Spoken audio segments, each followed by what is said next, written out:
Então hoje nós vamos trabalhar em Gênesis, no capítulo 6, a partir do verso 1.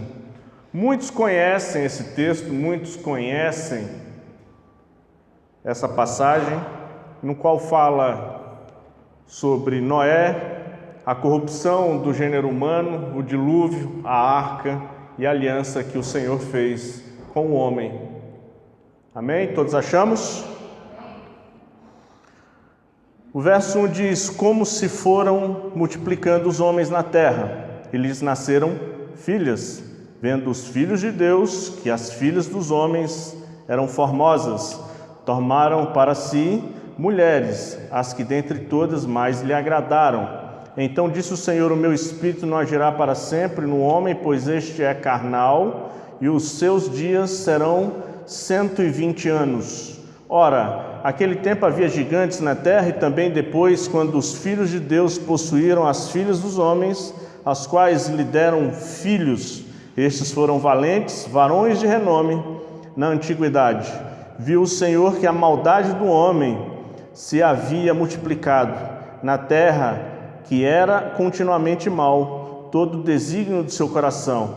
Então arrependeu o Senhor de ter feito o homem na terra. Isso lhe pesou o coração. Disse o Senhor: farei desaparecer da face da terra o homem que criei, o homem e o animal e os répteis e as aves do céu, porque me arrependo de os terem feito. Verso 11. A terra estava corrompida e à vista de Deus cheia de violência. Viu Deus a terra, e eis que estava corrompida, porque todo ser vivente havia corrompido o seu caminho na terra. Somente até aí. Então aqui nós temos na introdução do capítulo 6, onde diz que havia os filhos de Deus e os filhos dos homens. Havia dois tipos de pessoas. Se nós voltarmos, nós vamos perceber que durante um período de 170 anos, ou 130 anos, o Senhor não foi invocado. Até que o terceiro filho de Adão, Sete, nasceu, a Escritura diz que aí se voltou a invocar o Senhor Deus. Até então o que acontece? Haviam dois tipos de pessoas: os filhos dos homens e os filhos de Deus. E eles começaram a se misturar, e eles começaram a dar-se casamento, a misturar um povo com outro povo. E houve o quê? A corrupção na terra. Ora, não é muito diferente dos dias de hoje. Hoje nós temos uma geração que tem compromisso com Deus e outra geração que não tem compromisso com Deus. O problema está quando os nossos filhos, que representam os filhos de Deus, o povo da aliança, se mistura com quem não tem aliança com Deus. Se mistura com pessoas que não prestam. Se misturam com pessoas que não têm compromisso com Deus. Porque há diferença entre esses dois povos. E há uma diferença até hoje. Porque nós sabemos que há várias pessoas que não estão nem aí para o Deus da salvação. Eles não estão preocupados com Jesus Cristo. Eles não estão preocupados com as Escrituras, com aquilo que diz as Escrituras, com a aliança que Deus propôs. Eles não estão preocupados com isso. Eles querem viver uma vida carnal, eles querem viver uma vida sem limites, uma vida onde eles gozam de uma tal liberdade que leva à destruição pessoal. Ora, quantas pessoas nós conhecemos que somente depois de muitos anos de derrota, muitos anos de problema, onde já não tem mais forças para lutar com os próprios braços, se entregam ao Senhor, somente quando não enxergam que não conseguem mais andar pelas próprias pernas. Isso é muito triste.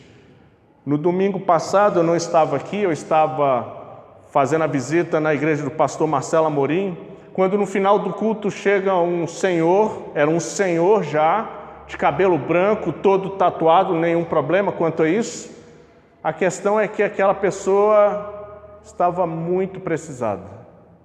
Aquela pessoa que talvez tivesse tido uma vida regada pelos prazeres humanos, no qual sempre confiou nas próprias forças.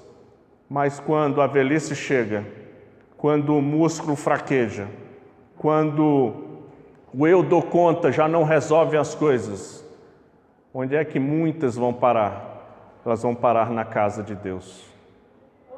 Porque é o único local cujas portas que estão abertas aqui hoje, cuja essa entrada que aqui todos podem entrar. Nós abrimos os braços assim como o Senhor Jesus Cristo nos ensinou a alimentar órfãos e viúvas e o nosso próximo. E o nosso próximo é aquele que precisa de nós. Nós recebemos todas as pessoas, mas é triste ver que as pessoas só cedem quando já não dão mais conta, quando já não mais conseguem. Aí elas cedem, aí elas vêm, aí elas enxergam que quando ninguém mais as quer, é o povo de Deus que abre os braços e as recebe. Amém? Então nós temos dois tipos de pessoas aqui. Os que não têm compromisso com Deus, que vivem segundo a própria carne, segundo os próprios desejos, e não estão nem aí, eles não estão preocupados com a aliança de Deus, eles não estão preocupados com a Bíblia e nem com o pecado. Porque as consciências, as vossas consciências, não estão sendo incomodadas pelo Espírito Santo. E se estão, eles ignoram. E aí onde está o problema. É aí onde nós não podemos deixar de pregar o Evangelho a essas pessoas. Porque nós não sabemos se ali há um eleito de Deus que no momento certo, que quando ouvir a palavra de Deus, o Espírito Santo vai ministrar fé naquele coração. Nós não sabemos, e é por isso que nós temos que falar desse Evangelho da graça de Deus para todas as pessoas, para todo ser vivente. Pregar o Evangelho a toda criatura. E é isso que nós temos que fazer. Então essas pessoas, esses filhos dos homens que não têm aliança com Deus, não vivem nas mesmas regras que nós. Eles acham que certos comportamentos são comuns, eles acham que algumas coisas são normais, quando nós, e agora falando do povo de Deus, é um povo que tem aliança com Deus, vive segundo as regras da Bíblia Sagrada, que é o Evangelho da graça de Deus. É o Evangelho que nos sustenta, é o Evangelho que nos dá as regras do bom viver, e é o Evangelho que nos ensina o caminho da salvação, que nos ensina o amor, que nos ensina a compaixão, que nos mostra a graça de Deus, nos ensina que nós devemos amar o próximo e que nós devemos acolhê-los. Nós devemos, como Igreja de Jesus, alimentar órfãos e viúvas, cuidar daqueles que precisam e daqueles que são necessitados, porque ali nós enxergamos um Filho de Deus. Ele está em rebeldia, mas nós enxergamos um Filho de Deus e nós devemos ajudá-lo, porque ele foi criado por Deus, tal qual nós. Amém? O que as pessoas se esquecem, e está escrito em Isaías, no capítulo 40, quem quiser abrir Isaías capítulo 40, a partir do verso 30, a partir do verso 39, onde diz: faz forte ao cansado e multiplica as forças dos que não têm nenhum vigor. Os jovens se cansam e se fadigam, os moços de exaustos caem, mas os que esperam no Senhor renovarão as suas forças, sobem com asas como águias, correm e não se cansam, caminham e não se fadigam. Por quê? Porque o Evangelho da graça de Deus, a palavra de Deus, sustenta aqueles que creem. Essa palavra é aquela que nos ensina o que nós devemos fazer todos os dias nos ensina o caminho que devemos andar, nos ensina como nós devemos educar os nossos filhos, como nós devemos tratar as nossas esposas, como ser profissionais melhores.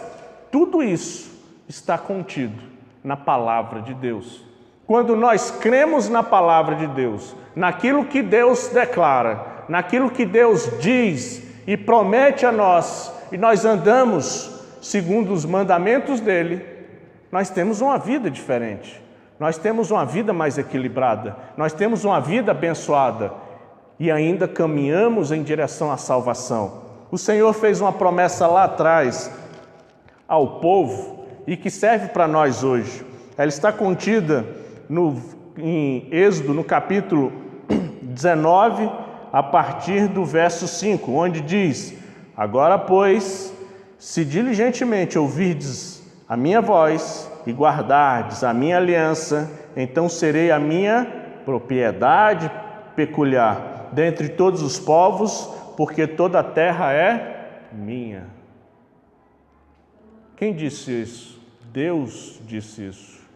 Se vocês ouvirem as minhas palavras e guardarem os meus mandamentos, vocês serão meus. Todos nós queremos o favor de Deus. Todos nós queremos ser salvos. Há pessoas que não creem nesse evangelho, há pessoas que não creem nesse evangelho.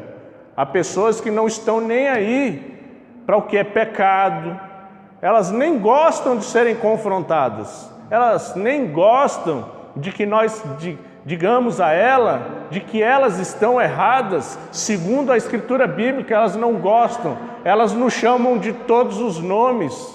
Diz que nós somos fundamentalistas, que nós somos quadrados, que nós somos antigos. Alguns chamam a Bíblia de esse livro de tradições antigas e desprezam a palavra de Deus. Mas nós vamos falar aqui mais da aliança que o Senhor deu, porque o Senhor, Ele enxerga quem nós somos, Ele enxerga os nossos corações. E quando nós ouvimos a palavra de Deus, como está escrito em Romanos, Ele nos abençoa com a fé, porque a fé que você tem, que eu tenho, ela é um dom de Deus, e ela é um dom que deve ser aproveitado, é um dom que deve ser exercitado.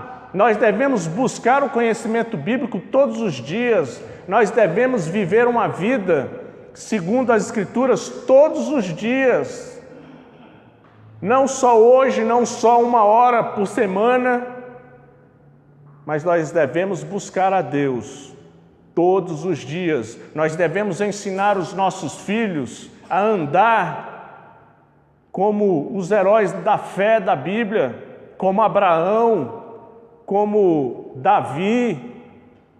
Nós devemos ensiná-los a andar como Pedro, como João e principalmente como Jesus Cristo, que mesmo sendo o Filho de Deus, orava ao Senhor e pedia graça, e pedia que Ele o abençoasse, e pedia para que Ele fizesse milagres, operasse milagres e maravilhas, mas sempre dizia: seja feito a sua vontade. E o povo que não é o povo de Deus quer viver segundo a vontade do homem. E se você pegar e para buscar saber quem é o homem, abra sua Bíblia em Salmos, no capítulo 14, que você vai ver quem é o homem. Salmos, no capítulo 14, diz o insensato no seu coração: não há Deus. Corrompem-se e praticam-se abominações, já não há quem faça o bem. Deus do céu olha o Senhor para os filhos dos homens, para ver se há quem entenda, e não há quem busque a Deus. Essa mesma passagem, ela está em Salmos 53. E ela está em Romanos capítulo 3, verso 10, quando diz que não há um justo sequer, não há quem busque a Deus. Essas são características daquele povo que não tem aliança. Mas às vezes nós, os crentes, que temos aliança com Deus, que Deus propôs aliança, vivemos dessa mesma forma.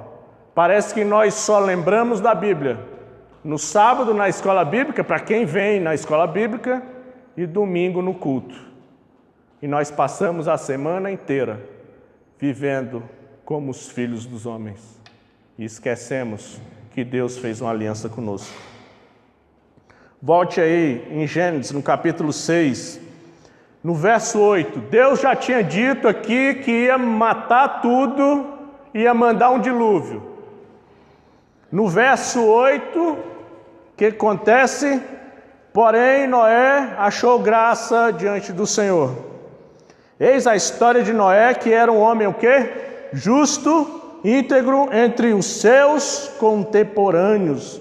Noé andava com Deus e gerou 3 filhos. Aquele homem buscava a Deus. Aquele homem andava com Deus. Aquele homem era justo. Aquele homem era íntegro e reto diante do Senhor. E isso chama a atenção de Deus. E isso chama a atenção do Senhor. E aí o que acontece? No verso 13, Deus diz que vai dar cabo de toda a vida. Mas no verso 18, olha o que Deus diz: contigo, porém, estabelecerei a minha aliança. Entrarás na arca tu, teus filhos e a tua mulher, e as mulheres dos teus filhos. De tudo que vive, de toda a carne, 2 de cada espécie. Macho e fêmea farás entrar na arca, para os conservares contigo. Verso 21, leva contigo tudo que come, ajunta contigo, ser-te-á alimento a ti e a eles. Assim fez Noé, consoante, ou seja, conforme tudo que Deus lhe ordenara. Aí ia chover, capítulo 7, verso 1. Disse o Senhor, entra na arca, toda a tua casa, porque reconheço que tens sido justo diante de mim, no meio dessa geração. Verso 5, o que está escrito? Fez Noé segundo o que o Senhor lhe ordenara. E eu quero que você faça o seguinte quadro na sua cabeça. Deus chega para um homem e diz: vai chover, todo mundo vai morrer e você vai construir uma arca. E essa arca vai salvar você, sua mulher, seus filhos e as esposas dos seus filhos. O que Noé fez?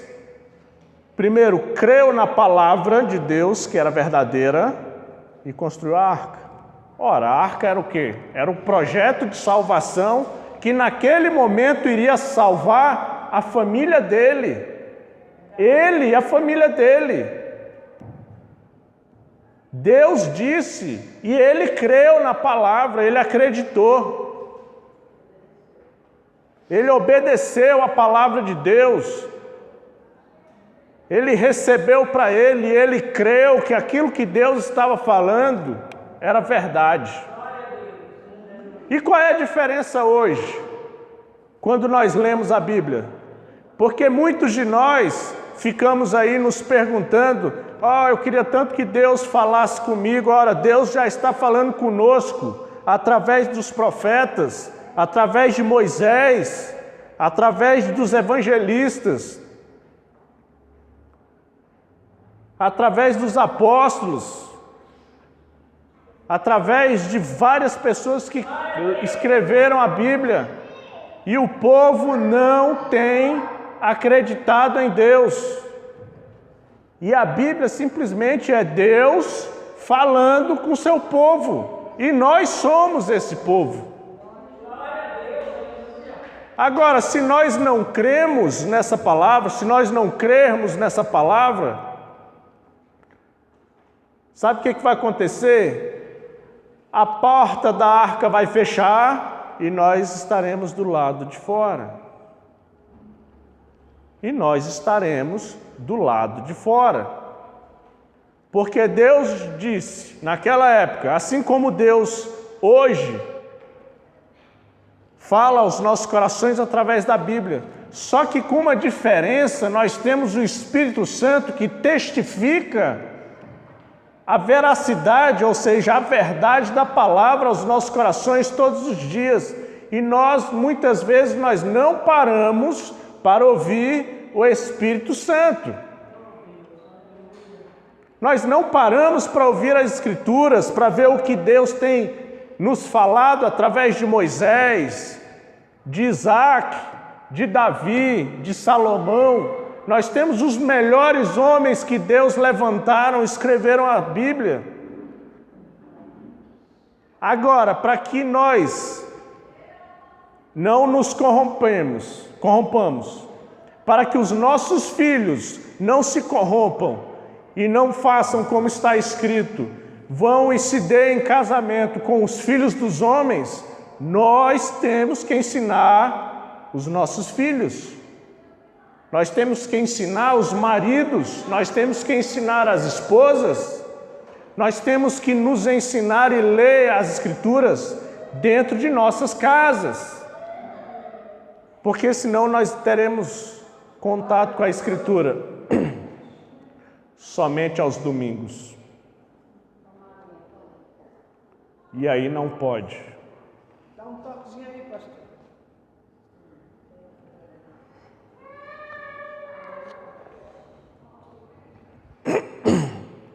E aí não pode, porque nós não podemos viver sem este Evangelho.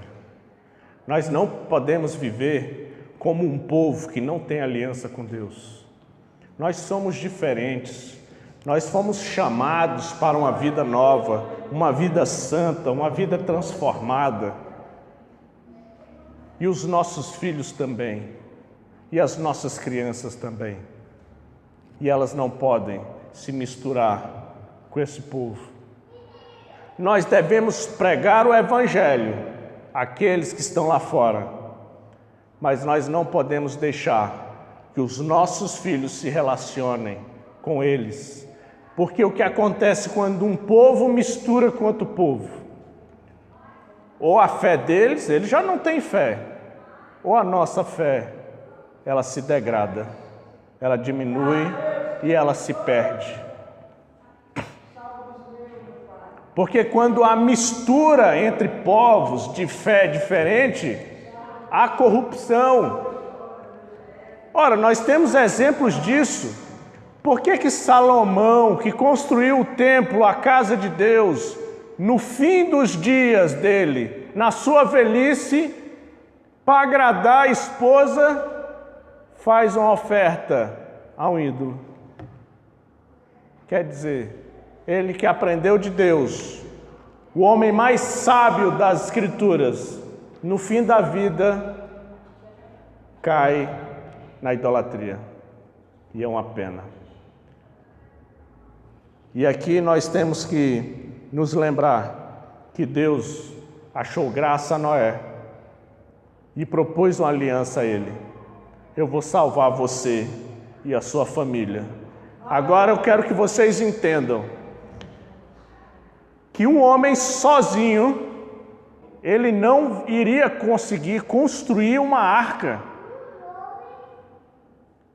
Então, é óbvio que ele, nesta grande empreitada, que salvaria toda a família, ele envolveu os filhos e as noras, para que toda a família trabalhasse em prol da salvação deles próprios, para que houvesse ainda uma geração de pessoas que viveria depois do dilúvio.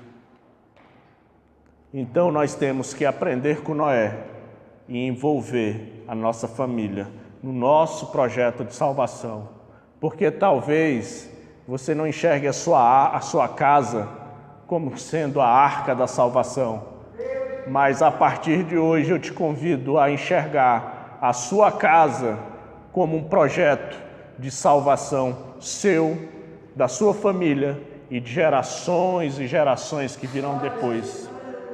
Porque depois, Deus sempre lembra de nós.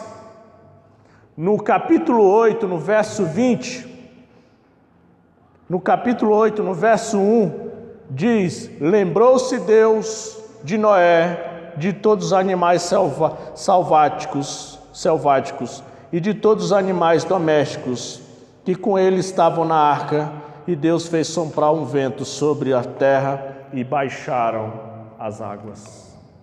Porque o momento de luta, ele passa. Deus vai se lembrar de você. E esse momento de luta que você está passando, Deus vai mudar isso. Amém? Então essa é a palavra de hoje, que a gente possa nos lembrar que Deus tem uma aliança conosco.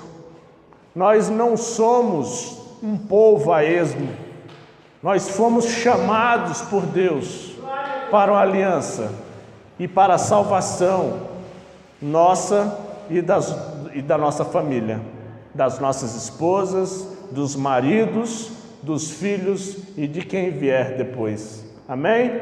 Vamos ficar de pé, vamos fazer uma oração.